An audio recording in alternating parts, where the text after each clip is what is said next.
physical effort, like endurance sports, rewire our brain. Like our brain doesn't know if we're overcoming something physical or mental. It just knows we're overcoming. Welcome to another episode of Threads of Enlightenment. As usual, guys, it is one of my honor to welcome our guests because I know they're coming with a couple of things very expensive. Their time, 24 hours, has been offered to every man and woman, and what we do with that 24 hours will tell me much about you. The other is the journey.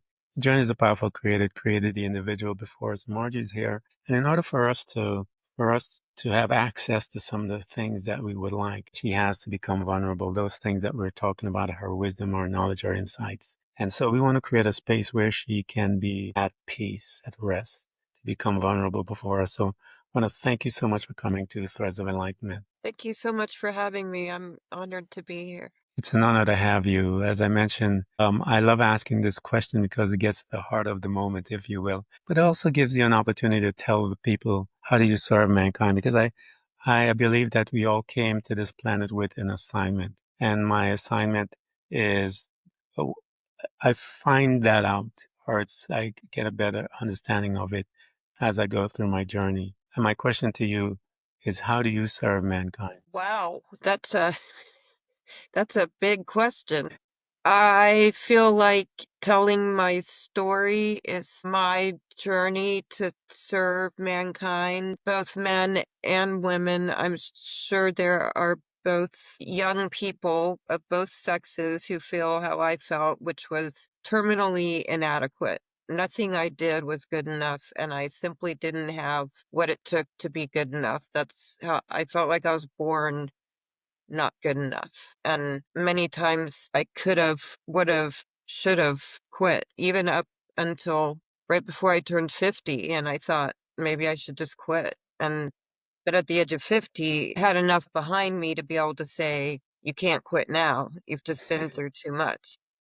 Yeah. So I think my way of serving is to say, you just can't quit. That's a powerful assignment to have because that's the key right there, is not to quit. There were times in my life when it got so dark. I remember sitting down and saying to myself, I would like to quit, but I don't know how to do that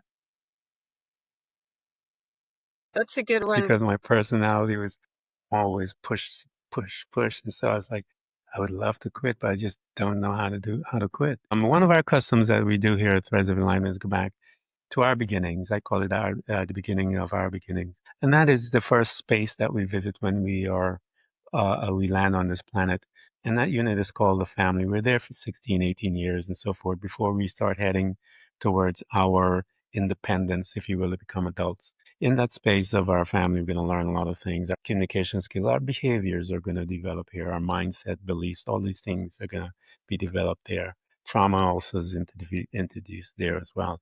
What was your family unit like? My family unit there were four of us. I have one sister, and my parents were very good people, conservative Christians, kind, but from a certain era where whatever was out of the box was not understood and should be put back in the box. And there were other family members, my mom's siblings or other relatives who didn't fit the box either, but they were kind of accepted as, oh, they're just fringe. And I feel like I was kind of the black sheep. I couldn't regulate my emotions. I was extremely anxious and fearful, a fearful child. And you could tell me till you're blue in the face, just to be calm, everything will be okay, do what you're supposed to. And I didn't fit in. So I was the screaming banshee of the family, so to speak. And in my efforts to find myself outside of that family unit, that's when I ended up in a real downward path because I didn't have any tools to find my voice or find myself outside of that family unit. Does that make sense? Yeah, absolutely. Because when there's so much restrictions, especially in the old, as they used to say, the old school religion, that when one doesn't fit in, that when we step outside, we become really the black sheep, as they say. We are the ones that are pushed the limits. And, then when we get back home, we're all cool and whatever. But outside, we're just a different character. And that's how we manage our stress, our trauma, if you will. Because the trauma happens inside and outside the home, but we have to figure out a way how to manage it. And it's usually manifest in our behavior. And that'll last for a long time. And then we have to figure out ways how to now deal with those crazy things that we do as we were trying to manage. As you're moving forward in life, Margie, and you're looking at quote unquote the first major decision that you have to make as an individual, college or work, whatever. Which direction did you pick, and why did you pick that direction? So from the time I was 16 to 18, I was institutionalized in a place called Straight Incorporated, one of the attack therapy institutions that were geared to the troubled teens, the troubled teen industry, kind of beat you down. It was military based and Christian based. 2 years. So you're really taken out of any of the outside world just to deal with yourself. I say that quote unquote. Not allowed to have any contact. No, no reading, no conversations outside of group where you had to motivate to raise your hand to earn the right to get called on. So for those 2 years, which are formative years, I didn't have normal experiences. I was physically abused and put in isolation. And when I was 18, myself, because once you're 18, they can't keep you there. But my parents were so brainwashed by the program that they took me to the airport and said, see ya. Not, I mean, we reconciled. But so when I was 18, and I was released into the world, I had no skills. I couldn't have a conversation. I couldn't go to the bathroom without raising my hand. And that was a hard push into reality. My Yeah, choices were not school or work at that time. It was survival. survival. Yeah, And so I had some friends, I contacted my high school friends and a couple of them let me stay with them, but I was so lost. Eventually I went back. My parents let me move back into their house. I was just lost. My goal at that time, when other people were deciding between school and work, was how am I supposed to function? How am I supposed to function? I had no clue. I got in a lot of trouble after that, kind of flailing about. I went to a halfway house in an effort to get more clarity. And there I got sick and I got epilepsy, which threw another curveball. yeah, I did end up going to school off and on over the years. I ended up with my degree. I found a job when I was in my early 30s.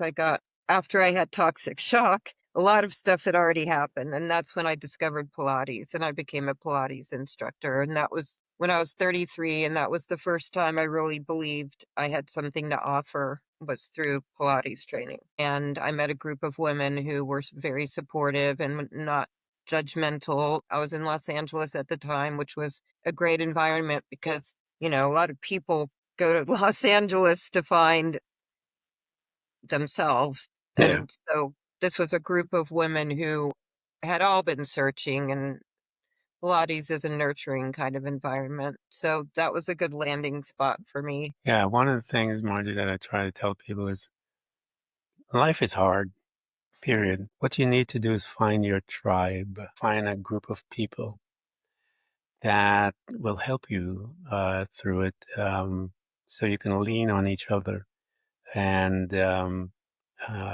accompany each other on this journey because it does get difficult sometimes. And if you're caught by yourself, if you will, that's when you'll have the thoughts are there when you have a lot of people around as far as suicide and all these different things. But there's a better chance, if you will, I think, for you to hang in there if you have a bunch of people that are pushing through along with you than if you were there by yourself, if you will. Because I've been there in both arenas by myself and with companies. So I always tell people, find your tribe, man. Do whatever you have to find one and hang on to each other as you're going through. As you found this outlet, Pilates, as you stated, this tool, this program to assist you now to become and to have your independence in a way. Because here's this girl, this woman, basically in her 30s, a woman now, been through so much, didn't have a foundation. It was taken away from her, being brutalized mentally, physically, everything. How did she begin to heal herself in that arena? Pilates, what it does, it helps you also to go inward, to begin to excavate some of those dark spaces that we have. How did you do it? I didn't do that. Like, so Pilates, and then later I found triathlon, and I felt like they were safe spaces for me. They became like cocoons, and it was a safe space for me to exist, and I grew stronger. But it wasn't until I was in my 50s that I found tools. A friend who happens to be a therapist introduced me to some online tools that are about exactly what you talked about in the beginning, about stripping away the exterior, whatever it was, to cope through getting through this world and to find out who I really am without the belief that I'm simply incapable. You know, that belief stayed through my physical pursuits. It helped drown some of that out. But deep down, I still believed that I was just not good enough. And through some of this work that I've discovered, I was able to strip down, I really believed a lot of the brainwashing stuff they told me at that place as a teenager, and I carried it with me. And then it's like reprogramming meditations where was able to strip all this away and believe that there was a reason I was here. None of this was my fault. I'm not sure I'm articulating, maybe my purpose in life was to overcome these obstacles so that I could get through on the other side and tell other people, hey, you can do it too. I'm so grateful for these tools I learned in my 50s. Because I didn't even know how to calm my nervous system without going for a run and exhausting myself. And Yeah, this taught me to figure out how to calm myself enough to get out of this loop in my head that I just couldn't, I just wouldn't get it in this life. yeah, And that's just not true. But I had to stick around long enough to believe that. If I'd given up yeah, when I was 40, I would have gotten to where I believed I deserved to be here. It was a lot of pretty much holding on by my teeth, and I find that physical activity helped me do that. It can cleanse your system. I didn't have anything new to put in, but at uh-huh, least it could wear some of that old yuck out, till I had yeah. something to feed it. Yeah, running for me, I am, an athlete. It's great meditation. I tell people, especially long distance and triathlon type of stuff. It's good therapy, even if, as you said, you don't know what you're putting there. But it is good therapy. It helps cleanse the palate, if you will, to keep you going and keep you focused. And at least you're in your little bubble. And I know what that little bubble is. You formed it. You're familiar with it. You have your routine. It is where you belong and where you function and all that type of stuff. And that'll keep you sane for a little while.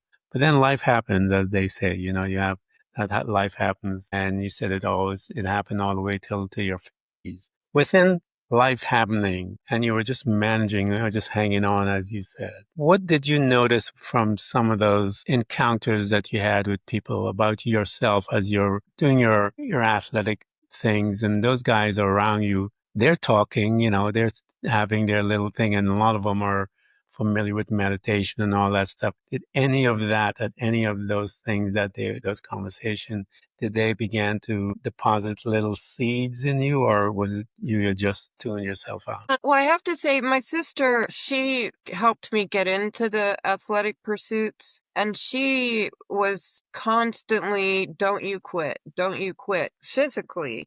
For me, like they say scientifically, physical efforts, like endurance sports, rewire our brain. Like our brain doesn't know if we're overcoming something physical or mental, it just knows we're overcoming. So Yeah. as I kept going, I did build some strength just from those efforts. And I have to say, as a Pilates instructor, that kind of helped nurture my self-esteem Uh-huh.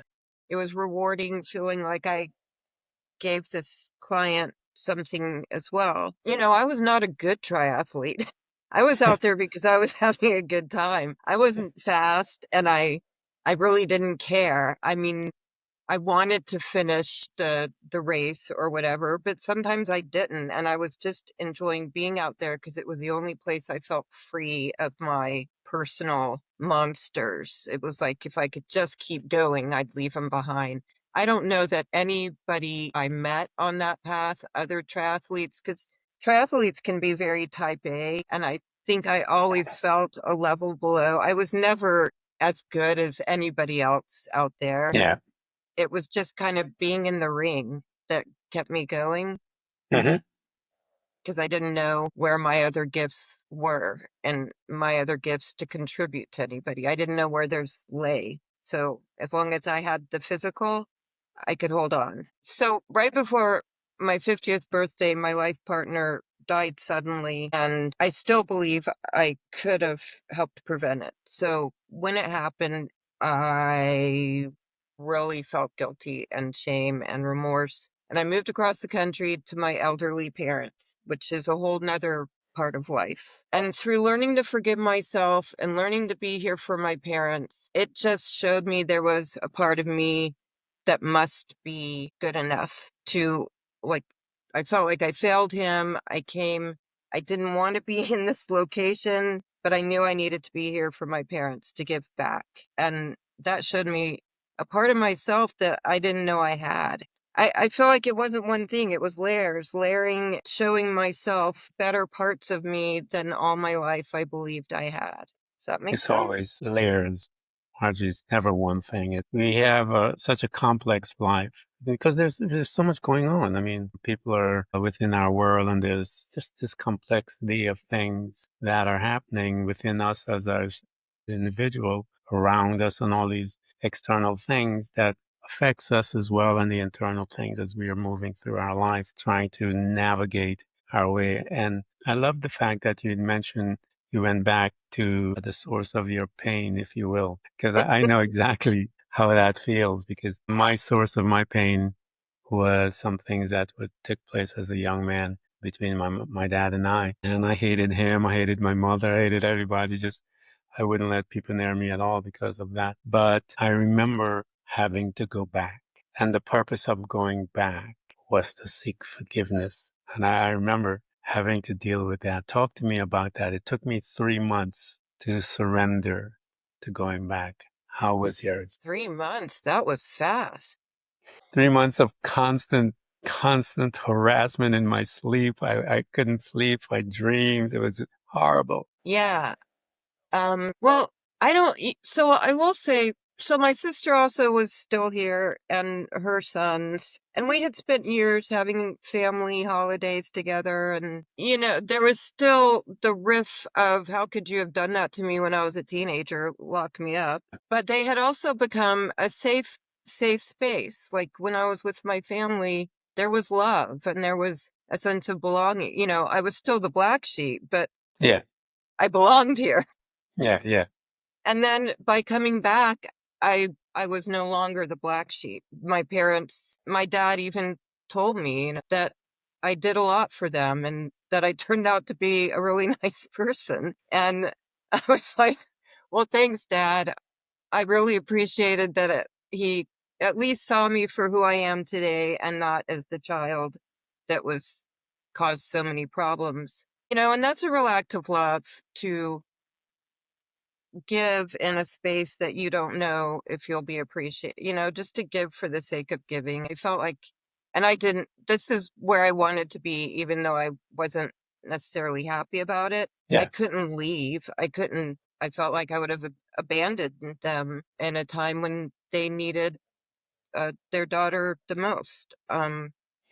I get, It was totally kind of get it. a full circle growth for me to say, I understand you did what you thought you had to at that time and forgive. I mean, Yeah, when I tell people about that time as a teenager, they're like, oh, I can't believe your parents did that. And they did they weren't bad people. They weren't, my dad came from military. What can you do? He's my dad and I love him. And I'm sorry they're both gone, but I know we had this time to be grown-ups together. I can't tell you what turned, what transitioned. Part of it was me accepting the past and knowing I wanted it to be different. I wanted to be a different, less tortured person. yeah. That's a beautiful story. The power of reconciliation, power of forgiveness. we're capable of much. And when we start doing that, that forgiveness in my case began to crack all those nuts that I had, those hard walls that I put up to which, as a result of me going and seeking forgiveness, my parents, our relationship became so much richer. As you now began to do the work in your life, as you were there, as you said, that major trauma that took place with your life partner, and you're back with your parents, forgiving and reconciliation, all these things are happening. How is she doing? How is Margie? Well, I'm 60 now, and I'm in the best place I've ever been in my life. There's a freedom that comes with age, hopefully, free from, as they say, caring about so many things that don't matter. I mean, I wrote in my journal not long ago that I'm happy now, and that's the first time I've ever said that in my life. But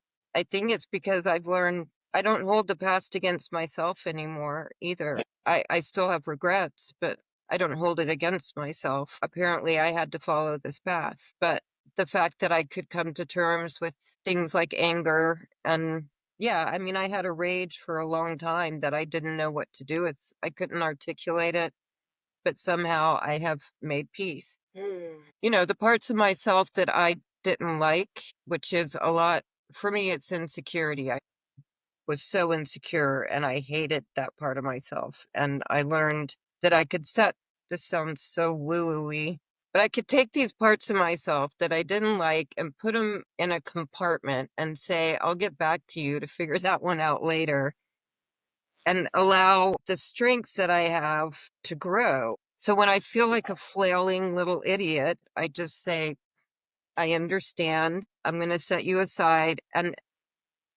put one foot in front of the other. And I mean, through that, I've learned to set boundaries. I've learned to Yeah. tell, I've learned to trust the decisions that I want to make, which was a huge step for me, because partly because of being born so insecure and then being in that place, I didn't trust anything I thought. And I Yeah. have learned to try to just believe that I have answers. But it takes, I know you know this, it takes a lot of going inside and being quiet and clearing out the noise of the world and the noise of my insecure self and allowing the strengths that I do possess to come through.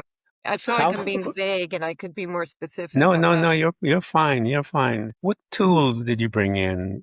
Was it meditation? I know that Pilates helps you to do some internal work as well, but what other tools did you bring in to help you, Margie, to be able to have the courage to say to some of those thoughts, in which I know I used to say when I started my meditation, these thoughts would come and I would say, not now, not now. I will deal with that. We'll deal with that later. So I understand what you're talking about when you say that. What tools did you bring in to help you out to learn to forgive yourself, number one, accept who you are? And that's going to take a while. I mean, it takes a long time to get to a place by which you are proficient in it, but you get better every day.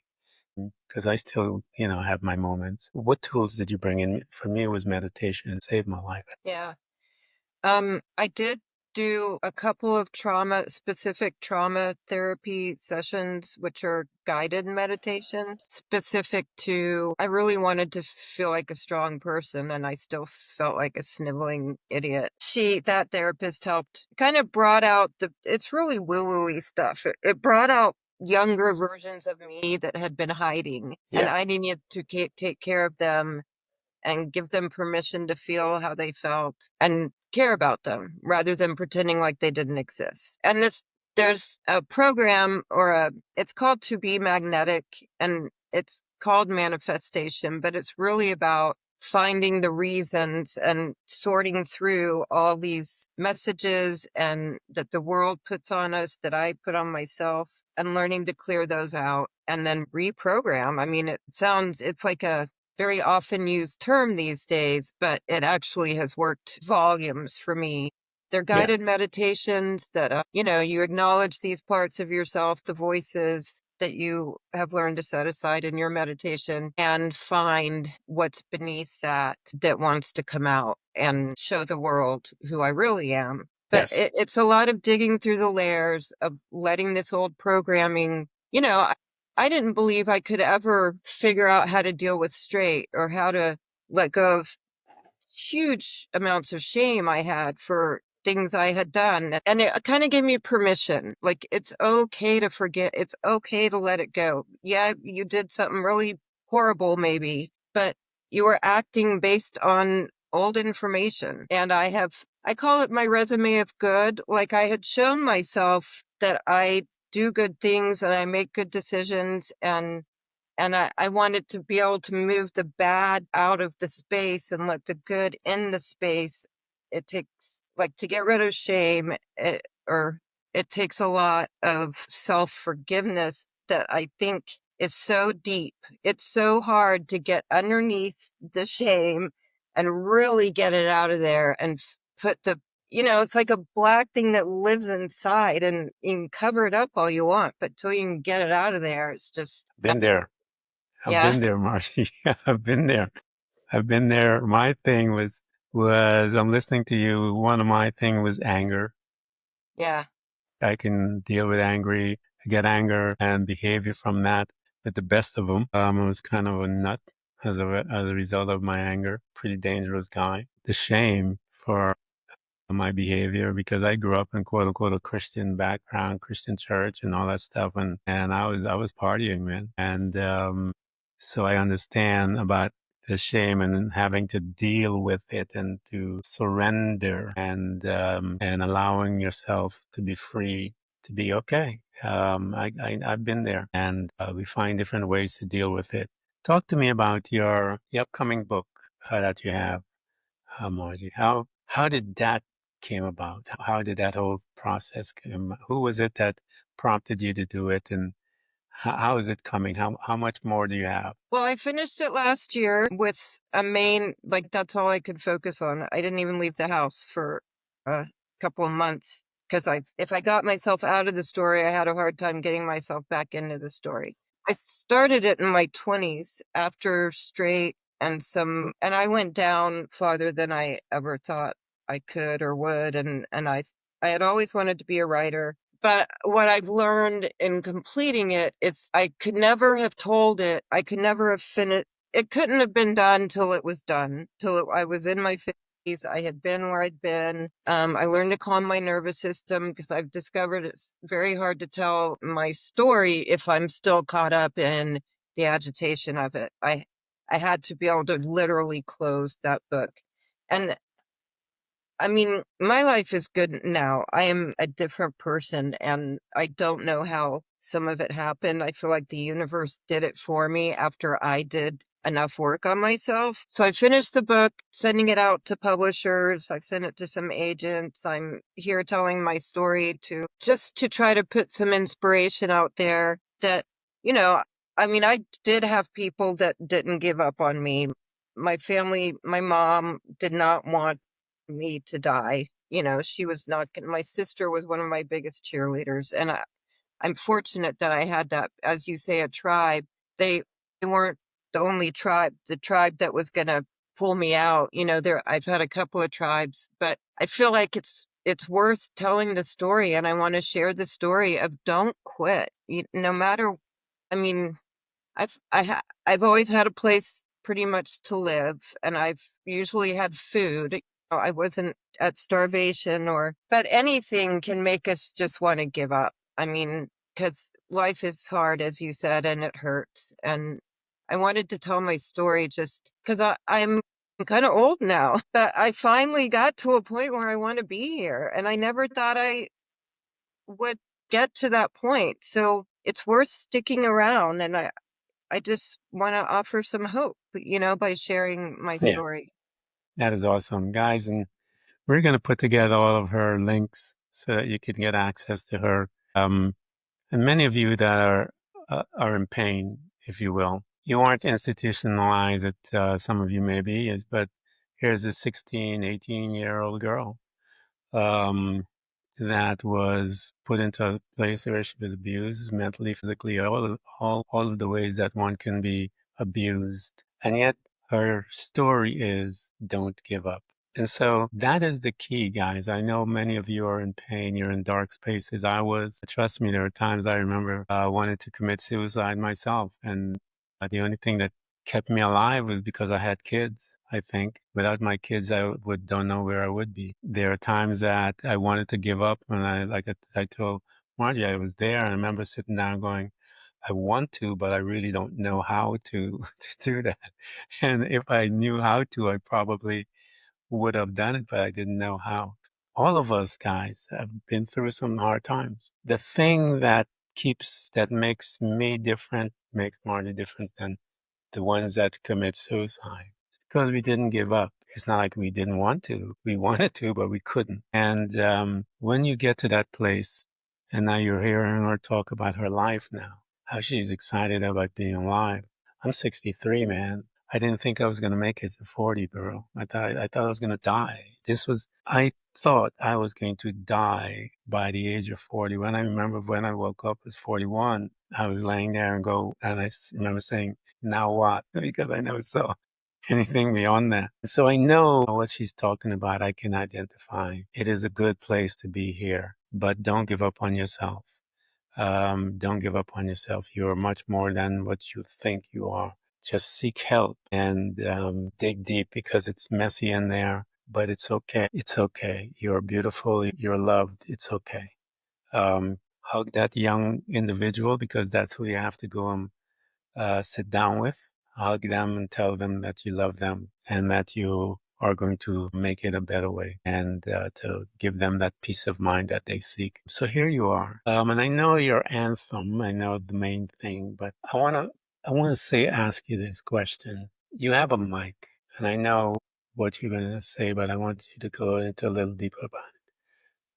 You have this mic and it's connected to all 8 billion people on this planet. What is your advice to us? The thing, don't quit. Hang on by the skin of your teeth and get moving. I think that movement is important, even if you just get outside and go for a walk. And also the tribe thing. There's got to be some people in your ring, and they may not do much other than tell you not to quit as well. But it's an important message, and it's important to have someone, at least one person, cheering you on, because we can't do it alone. I have had depression to the point where I didn't get off the couch. I didn't open the door. I didn't, and it's just life seemed meaningless, but there is meaning out there. It's just sticking it out long enough to be able to find it, to find what's of value to you. Children are a good reason to live, people, but mostly it's finding to terms with who you are and liking it. I believe we can all figure out how to, this sounds so boring, love ourselves, but I'm not sure I even knew what that meant before. When I was younger, I thought I was unlovable. We got to find how to care about this vessel that we're living in and Yeah. keep going. I love that advice. Guys, I'm going to leave it there. Margie, thank you so much for coming to Threads of Enlightenment. This has been a really good one. As you were saying your story, I saw myself as well. Thank you so much for coming to Threads of Enlightenment. Thank you so much for having me. It's an honor to have you. That's Thank you so much.